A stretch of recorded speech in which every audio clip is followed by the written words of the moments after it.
I loved you once. You were so like her. You never understood me, my vision. What barren, disgusting thing have I let into my house and my heart? Now, kill your child. For me. Ballas is dead. His plans are foiled, and his allies are crushed, and so ends a centuries-old obsession with ownership and revenge. At times Ballas has appeared calm, collected, and cold, but beneath that veneer of haughty superiority was a man consumed by his own obsessions. These obsessions would drive him to commit terrible abuses and ultimately lead to his death. The new war came with a warning prior to launching the mission, warning us that it has depictions of emotional abuse. This is completely valid because the vitriolic nature of Ballas' true motivations behind claiming Natah are extremely disturbing when he says them out loud at the end of the new war. What are you? Tell me that. What barren, disgusting thing have I let into my house and my heart? Tell me! Kneel! Kneel and I will spare these worlds. Beg, and I will make you complete again. These clips are but the climax of one man's vile manipulation of a sentient being who he forces ideals and desires upon. If we look back upon Ballas' actions, we see a man who once made a great mistake, and instead of acknowledging his own guilt, he embraced the notion that he was infallible, and that it was in fact the fault of others that led to his great loss. So let us first go back to the source of Ballas' motivations, and the event that shaped his life and his future actions. I'm of course referring to the death of Margulis. Margulis was, and always will be, Ballas' one love, and later a toxic obsession. Yet despite this, he didn't have the courage to step in and save her when he had the chance. We first really get wind of this event during a voiceover flashback during the second dream quest, which is a conversation between Ballas and Margulis. At this point we are all familiar with Margulis' choices, so for the sake of brevity I will not go into too much detail, but suffice it to say Archimedean Margulis was a good person who took the 10-0 children under her care after the Zariman incident. The children had returned with godly and alien void powers, while all adults on the Zariman had in fact perished. The vast majority of the Orcan were utterly terrified of these bizarre new powers and evidently objected to the Archimedean working with them. But work with them she did, and much to her own detriment, both in society and physically. One of the operator responses in the final dialogue of the second dream suggests that the children couldn't control their power, and Margulis often suffered as a result.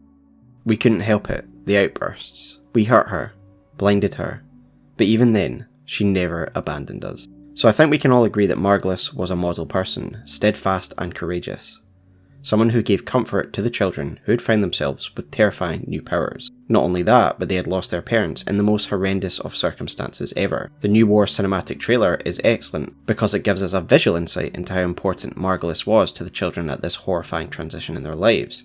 How she was the only comfort that they had at this stage. Yet the same could not be said for her lover, Executor Ballas, one of the 7 of the Orcan. From his quotes in the second dream and the apostasy prologue, we get the impression that Ballas was one of the Orcan who feared and despised the Tenno, and was utterly flabbergasted at Margulis' devotion to them. What they need, Margulis, is to be destroyed. They're devils from that hell, not human anymore. How can you defend these devils, Margulis, after what they've done to you?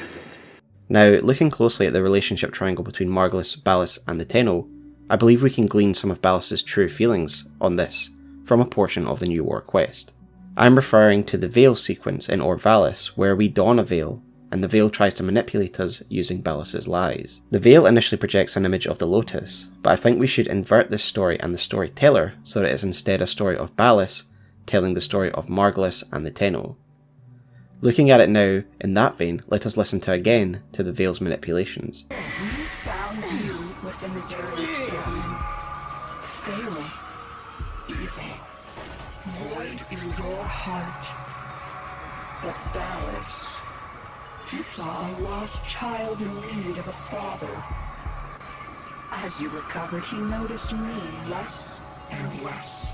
I get the impression that the Veil is putting Ballas' own hang-ups into these lies. He resented our relationship with Margulis because she became more of a mother to us, and had less time to devote to a narcissist like Ballas. He didn't want her to work with the Tenno, yet she did this despite his objections and pleas. This is the first step in why Ballas would obsess about having a Margulis he could control, and it is also the first building block in his hatred for the Tenno. In his mind, we stole her affections from him, not to mention that we caused her physical harm, and eventually would lead to her death at the hands of the Orokin.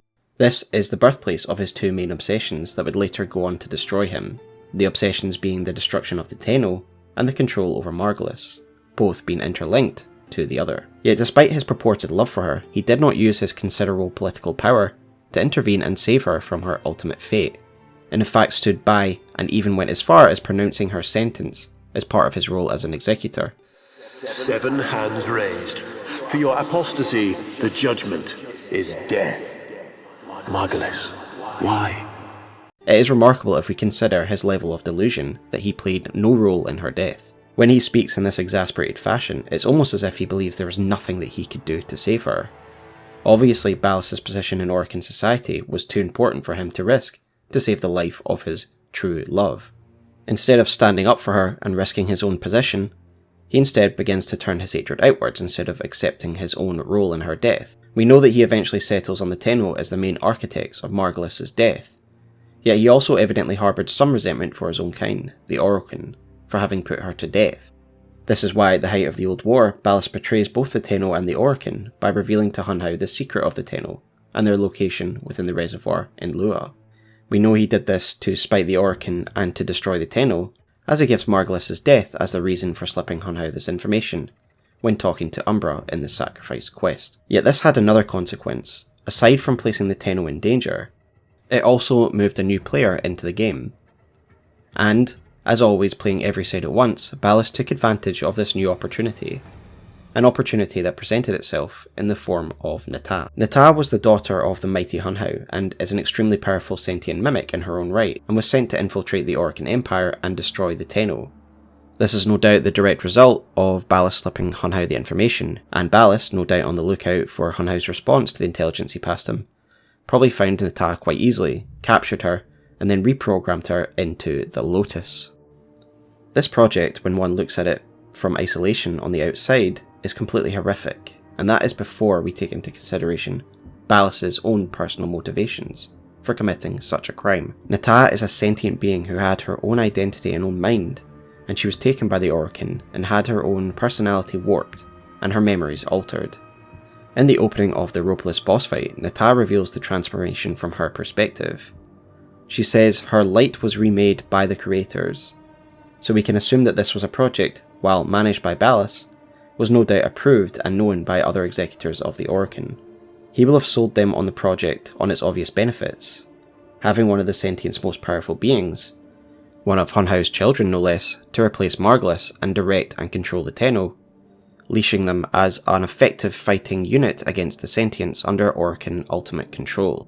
However, to him, this was also an opportunity to rebuild his lost love, and then, quote-unquote, improve her, by placing his own safeguards in her mind to make her more obedient, all just so he could finally have a Margulis who listened to him and obeyed his wishes.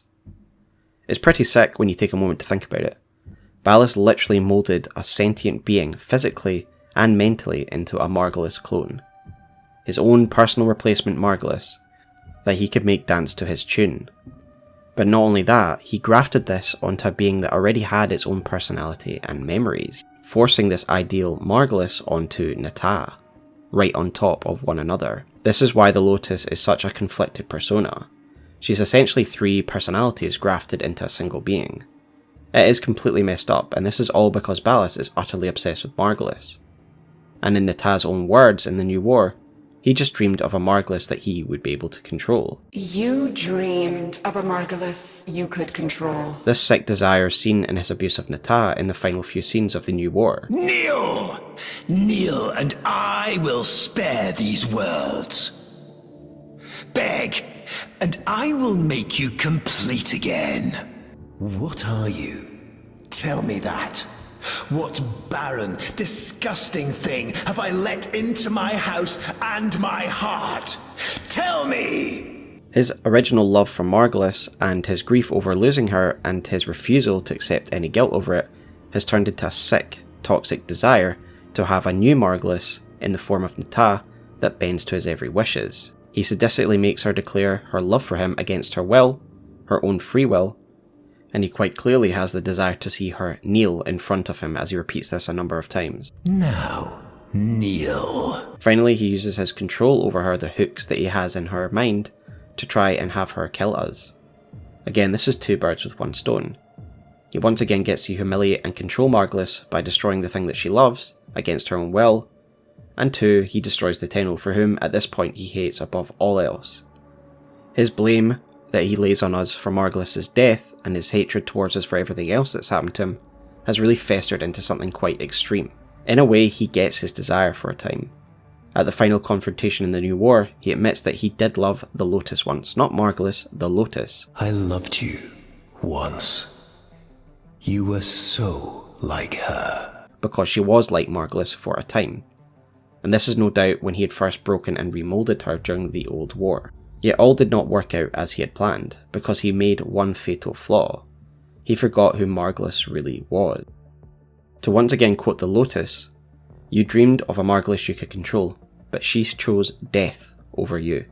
You dreamed of a Margulis you could control, but she chose death over you. Ballas folded Margulis into Natah, but he forgot that her very nature would lead her to once again choose the Tenno over him. This is because that she was who she was. No matter how many hooks or controls he placed on her, if he wanted a replacement Margulis, that is what he would get, and once again Margulis would make the same choice that the original one did. He bemoans that after all he did for her, Natah, he still had to watch the Lotus repeat the same process as Margulis. She chose motherhood over him. He complains that he has had to withstand her torture, her lies and betrayal. In reality, he is just using these extreme terms for her not doing as he demanded, for her having her own free will, for her daring to try and break free of his control. While the Lotus did turn on the sentients as the Orokin had wished and planned for, and used the Tenno to destroy them, something inside of her then made her direct the Tenno to destroy the Orokin as well. Was this a remnant of Natah's original orders from Hun Hao breaking through? Was it a Tenno-inspired revenge for what the Orokin did to the original Margulis? Or was it a desperate ploy by the Lotus to rid herself of the Ballas and the Orokin forever? I feel the truth lies somewhere between, or as a combination of all three. And I also believe that while Ballas was working against the Orokin for his own ends, and for petty reasons, he certainly wouldn't have wanted his life of comfort and power completely upended by the Lotus. And I certainly believe that this, along with her choice of loving the Tenno over him, is the betrayal he is referring to. This is why he is obsessed with killing her children. While at some point he may well have loved Margulis, his love has become something monstrous, an obsession with bending Natah to his will as if it will somehow satisfy him by having a broken, twisted version of Margulis at his feet.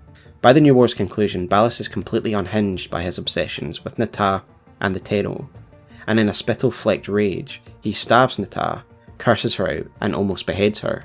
This is a complete culmination of the festering wound that he has inside of him, and fittingly, he is undone in the grasp of his own ultimate fantasy. After the operator slaps a Narmer veil on his face, he gets what he always dreamt of. A perfect, beautiful, undamaged Margulis, desperate for his attention and love. And fittingly, his last kiss with her leads to his deserved demise. Ballas turned out to be a really interesting character. His motivations and issues run really deep, and we see it all kind of culminate at the end of the New War, where he essentially goes into a complete unhinged rage, and it essentially leads to his death. His obsessions never let him go from the moment that Margulis died, and only got worse and worse over time. So thanks guys, that's my analysis of Ballas' motivations and what drove him ultimately. In the end, he turned out to be a pretty complex character in a psychological sense, and for me it chalks up to a man driven by his guilt that he will never accept, and instead foists it onto others, leading to madness, rage, abuse and obsession. So what are your thoughts on what makes Ballas Ballas? Did you like my take, or do you think I'm completely off? I'd love to hear your thoughts below, but if you did like this video, please throw me a like and consider giving me a subscription, as I do have plenty of lore videos on Warframe. And if you have any kind of requests or anything you'd like me to cover, please just comment below. I'm working on some long form videos that I know a lot of you requested, but these ones just take a little bit more time. But that's me for now guys. I hope you have a nice evening, and I will see you on the battlefields of the New War. Take care.